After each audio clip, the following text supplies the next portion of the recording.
Здравейте! Ще ви покажа 10 най-полезни според мен модификации, които направих на моето Suzuki Jimny. Тази сглобка съм замислил повече като шосеен, а не офроуд вариант на Jimny. Идеята ми е да има подобрено пътно поведение и повече комфорт за шофьора. Нека погледнем първо под капака на колата.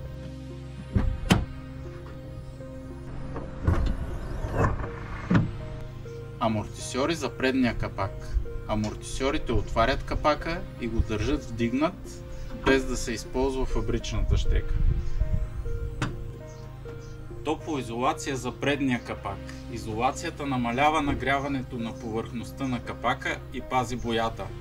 Дневни LED светлини, защото студената светлина е по-лесно забележима през деня. Амортисьори HM4x4. С тях колата е осезаемо по-стабилна на асфалт, а возията е приятно стегната.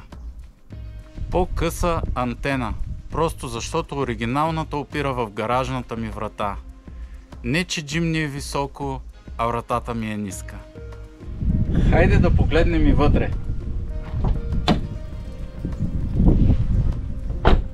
Контролер на газта.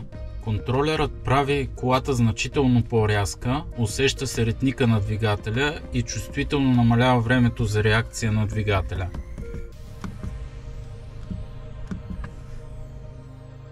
Подлакътник. Нещо много просто, което дава много комфорт при шофиране.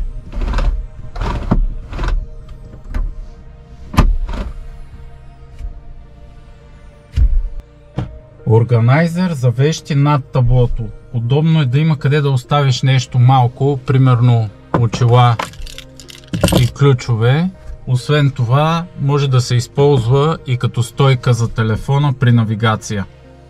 Стойка за телефон на таблото. Стойката е много полезна, защото е точно на една ръка разстояние от шофьора и лесно се работи с тъч дисплея на телефона.